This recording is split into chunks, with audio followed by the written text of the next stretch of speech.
Assalamualaikum warahmatullahi wabarakatuh. Perkenalkan, nama saya Laila Nurfadilah. Saya perwakilan dari kelompok 6. Izin memperkenalkan rekan kelompok saya, diantaranya Marsa, Sofiatul, dan Mulan. Kami akan melanjutkan penjelasan dari kelompok 5 tentang work practices and attitude practices. Langsung saja ke lanjutan materinya.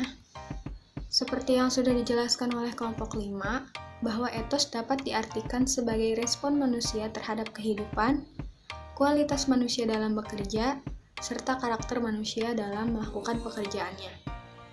Saya akan melanjutkan contoh etos kerja di sebuah negara. Etos kerja orang Arab. Yang pertama yaitu keras dan tegas.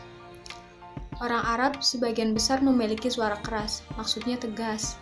Ketika suatu keputusan sudah diambil, maka itu pilihan tegas yang ditunjukkan. Sebelum mengambil keputusan pun, hal itu sudah dipikirkan dengan matang, sehingga mereka tidak akan mudah goyah. Yang kedua, mereka senang bersedekah. Orang Arab seringkali berlomba untuk menyediakan makanan gratis. Sedekah itu membuat harta mereka subur. Meski secara kasat mata harta itu berkurang, tetapi sejatinya malah bertambah. Bertambah berkah, lalu bertambah pula jumlahnya. Oleh karena itu, orang Arab konsisten kaya. Kemiskinan seakan menghindari mereka karena budaya sedekah yang selalu dipelihara. Selanjutnya, laki-laki bertanggung jawab besar. Laki-laki Arab merasa bahwa tanggung jawabnya begitu besar. Mereka harus bekerja keras demi menghidupi anak istrinya. Alhasil, semangat kerja semakin tinggi. Bagi seorang lelaki Arab, perempuan adalah kehormatannya. Ketika perempuan terpelihara, maksudnya terjaga gitu, makin terhormatlah suaminya. Itulah yang membuat laki-laki giat bekerja dan selalu bekerja keras demi keluarga. Dan yang terakhir, fokus menggarap bisnis. Apapun yang dilakukan, bisnis tetaplah prioritas. Sebagian besar orang Arab menjalankan bisnis sendiri, seperti menjual aneka pakaian, daster, mukena, jasa rias pengantin, salon, dan berbagai jenis bisnis lain. Bisnis menjadi komitmen besar sehingga orang Arab selalu melakukan hal terbaik demi kemajuan bisnis. Selanjutnya, etos kerja orang Indonesia. Yang pertama, hipokrit atau munafik. Biasanya orang Indonesia tuh suka berpura-pura, lain di mulut, lain di hati. Yang kedua, enggan bertanggung jawab. Seringnya mencari kambing hitam untuk menutupi bahwa bukan dialah yang salah. Yang ketiga, berjiwa feodal atau menguasai. Gemar upacara atau istilahnya merayakan suatu acara. Suka dihormati daripada menghormati dan lebih mementingkan status daripada prestasi. Yang keempat, percaya tahayul atau gemar hal keramat, mistis dan gaib. Kayak pergi ke dukun gitu mungkin ya kebanyakannya. Terus yang kelima, berwatak lemah, kurang kuat mempertahankan keyakinan, pelin-pelan, dan gampang terintimidasi. Dan yang terakhir yaitu artistik, dekat dengan alam. Sekian penjelasan dari saya. Materi selanjutnya akan dijelaskan oleh teman saya. Assalamualaikum warahmatullahi wabarakatuh. Nama saya Marsa Agni Nurul Hikmi dari kelompok 6 kelas 5D. Di sini saya akan menjelaskan tentang 10 country with the longest working hours and an amount of work reps in a years. Banyak negara mengatur minggu kerja untuk menerapkan istirahat minimum dalam sehari, libur dalam setahun, dan jam kerja maksimal per minggu. Jam kerja dapat berbeda antara pegawai tergantung pada kondisi ekonomi, lokasi, budaya, pilihan gaya hidup, dan tanggungannya. Contohnya, seorang yang menanggung istri, anak, dan harus membayar kredit pemilikan rumah mungkin harus bekerja lebih lama untuk dapat memenuhi biaya hidup dasar daripada orang yang tidak memiliki tanggungan sama sekali. Berikut 10 negara dengan jam kerja terpanjang beserta jumlah upah yang diterima dalam setahun. Yang pertama ada negara Meksiko. Rata-rata jam kerja per tahun 2.317. Rata-rata upah per tahun 9.885 US dollar. Di Meksiko, para pekerja rata-rata bekerja 45 jam per minggu. Jumlah jam kerja tersebut merupakan yang paling banyak di antara negara industri lainnya. Para pegawai di sana bekerja sekitar 519 jam lebih banyak. Hanya sekitar sepertiga warga dewasanya usia 25-64 tahun yang memiliki pendidikan setara diploma. Selain itu, terdapat kesenjangan antara gender di pasar tenaga kerja. Di negara ini, 78% sekitar laki-laki memiliki pekerjaan, sementara hanya sekitar 43% dari wanita yang bekerja. Yang kedua ada negara Chile. Rata-rata jam kerja per tahun 2.102. Rata-rata gaji per tahun 15.820 US dollar. Di Chile sekitar 16% dari seluruh pegawai bekerja lebih dari 50 jam per minggu. Dalam setahun, masyarakat Chile bekerja selama 300 jam, lebih banyak daripada warga. 20% populasi terkaya di Chile hidup dengan bayaran sekitar 31.000 US dollar per tahun. Setelah dipotong pajak, sementara 20% kelas bawah hanya menerima kurang dari 2.400 US dollar per tahun. Yang ketiga ada negara Korea Selatan. Rata-rata jam kerja per tahun 2.092.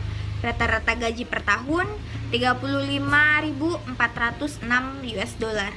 Pola kerja di Korea Selatan masih sangat terkait dengan peran gender tradisional.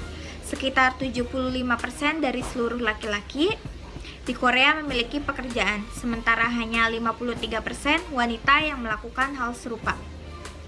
Yang keempat ada negara Estonia. Rata-rata jam kerja per tahun 2021.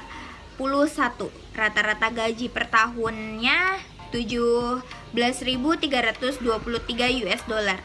Di Estonia, jika dibandingkan dengan negara-negara Eropa, upah pegawainya tergolong rendah dan tingkat penganggurannya jangka panjangnya cukup tinggi. Mereka yang bekerja cenderung melakukan 40 jam per minggu dan jadwal kerja yang tak fleksibel. Hanya 10% dari pegawai Estonia yang bisa bekerja paruh waktu. Yang kelima ada negara Rusia. Rata-rata jam kerja per tahun di negara Rusia yaitu 2002. Rata-rata gaji per tahunnya 15.286 US dollar. Pada umumnya jam kerja mingguan di Rusia berjumlah 40 jam. Dan peraturan lembur membuat sebagian kecil pegawai bekerja bahkan lebih dari 50 jam. Yang keenam ada negara Polandia. Rata-rata jam kerja per tahun 1.893, rata-rata gaji per tahun 20.069 US dollar. Rata-rata para pekerja bekerja selama 40 jam per minggu, namun sekitar 20% para prianya bekerja lebih dari 50 jam per minggunya. Sejumlah pekerjaan sementara juga biasa dilakukan dengan skala 1 dari 5 pekerjaan yang melakukan dengan kontrak jangka pendek. Yang ketujuh ada negara Amerika Serikat.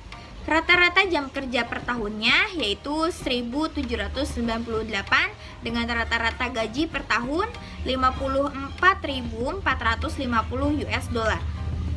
4 dari 5 pekerja Amerika bekerja setidaknya 35 jam per minggu. Negara Paman Sam ini menjadi satu-satunya negara maju yang tidak memberikan jaminan libur setiap tahunnya. Sementara itu, di industri tambang dan kayu, para pekerja cenderung bekerja sekitar 44 jam per minggu dan merupakan jam terpanjang di negara tersebut. Yang kedelapan ada negara Hungaria. Rata-rata jam kerja per tahunnya yaitu 1.797 dengan rata-rata gaji per tahunnya 19.437 US dollar. Pada tahun 2002, Hungaria mengajukan usulan untuk memangkas waktu kerja resminya menjadi 38 jam per minggu.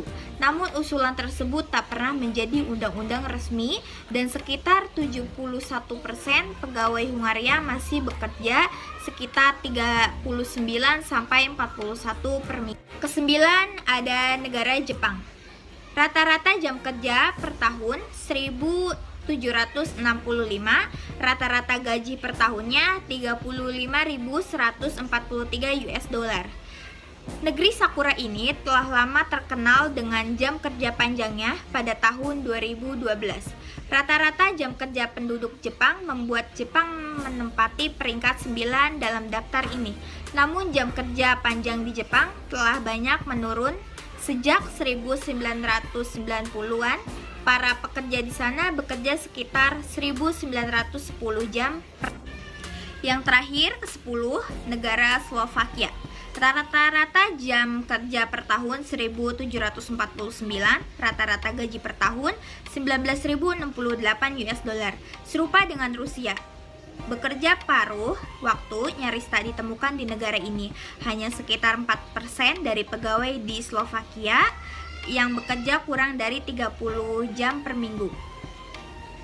Sekian penjelasan tentang 10 negara dengan jam kerja terpanjang beserta jumlah upah yang diterima dalam setahun.